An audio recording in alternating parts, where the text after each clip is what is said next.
Welcome to Agenda Edina, a news program summarizing the actions taken at City Hall that affect you most. I'm your host, Dorothea Marty. Edina residents enjoy a high quality of life in 2015 as in previous years.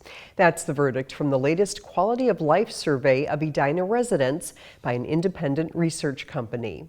In the survey conducted this spring by the National Research Center, nearly all residents awarded excellent or good ratings to the quality of life in Edina. No respondents felt that the quality of life was poor. The ranking was tops among comparable Minnesota cities and 8th in the nation.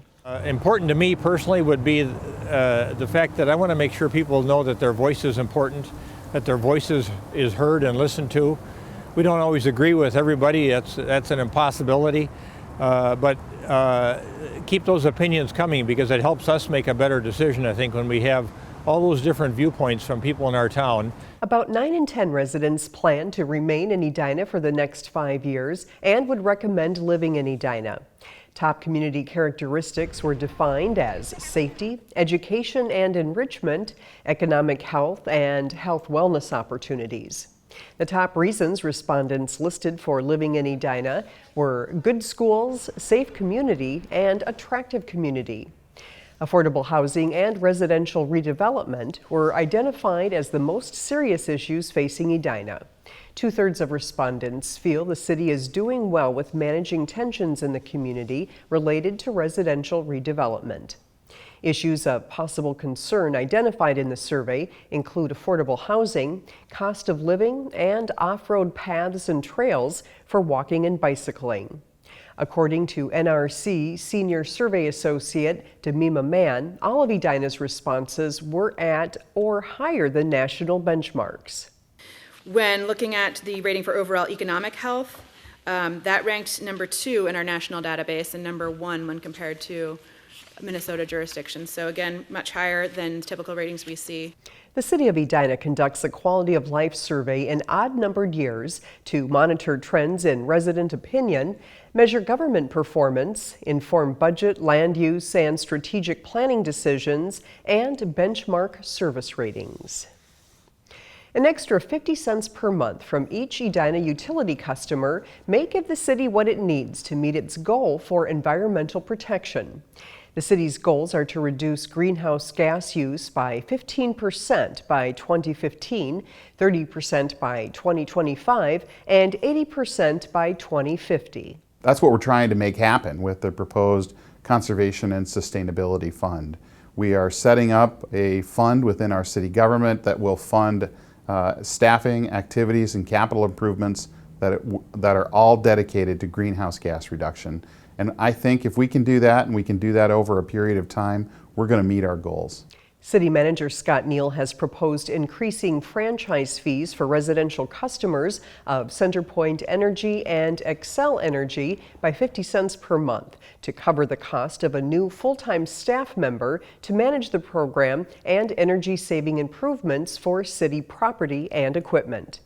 The City Council will next consider the proposal at its November 4th meeting. If approved, the new staff person would be hired in 2016. During their recent historical home tour, the Edina Historical Society showcased 3 homes by one of Minnesota's premier architects, John Howe. 2 of the homes were built in Edina, while the third sits on a lake in Burnsville. Edina 16's Dietrich Nissen toured the Edina homes and has more on what makes them so unique.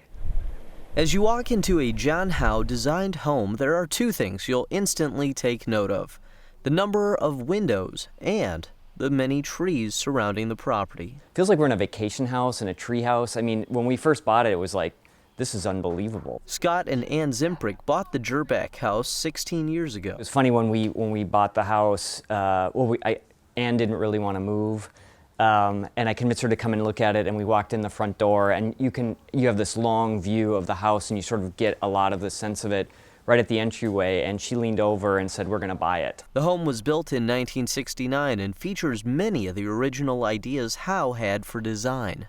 The use of the windows and light, as I mentioned before, the control light, there's usually a big fireplace sort of central to the home in some capacity.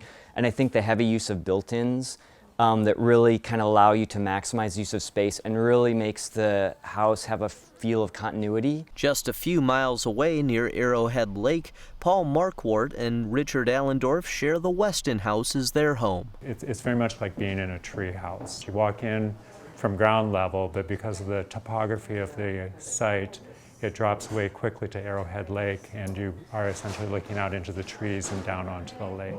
The pair spotted the home for sale in 2011 and soon bought it after developing a strong interest in Howe's design style known as organic architecture. As you're approaching it, you don't necessarily, it doesn't stand out by itself. It hopefully is, accented by the trees, whatever the hills, whatever may be around it. John Howe was a member of Frank Lloyd Wright's Taliesin Associates, and they are masters of organic design, which means that the architect first looks at the contours of the land and then designs the home to fit into the land, the trees, the rocks, and the terrain. Both sets of homeowners say these houses offer that feeling of home everyone wants to find. There's little spots, and I could point out half a dozen spots, but where you just kind of feel cozy and comfortable. It's a great spot to read a book. It's a great spot to have a cup of coffee. But the whole house has that feel. Everyone as a child probably wanted a tree house and that place to kind of get away where you could just relax and be yourself. And this is very much what this house feels like. In Edina, Dietrich Nissen, Edina 16. The Edina Historical Society typically arranges annual home tours. If you have an interest in learning about other unique homes in Edina, visit www.edinahistoricalsociety.org. Thanks for watching this episode of Agenda Edina. I'm your host, Dorothea Marty.